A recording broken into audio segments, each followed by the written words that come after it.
Hello everyone, welcome back to my channel. If your organization is still on Windows 10, this is a decision you can't keep delaying.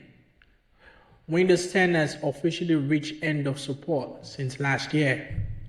And this means no more security updates, no more fixes, and growing risk every single day. Now here's the reality. A lot of companies still haven't finished migration since 2025. That is why businesses and MSPs are actively rolling out Windows 11 while into 2026. The deadline didn't magically finish the work. It actually created pressure.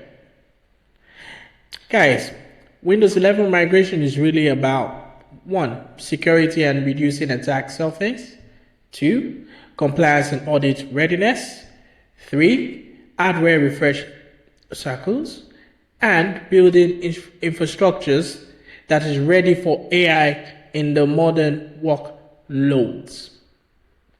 Yes, migration has been slow, but delaying it is now increasing risk, cost, and complexity. So the question isn't, shouldn't we move to Windows 11? The real question is, how long can we afford not to? If you're responsible for IT security, or infrastructure, Windows 11 isn't optional anymore.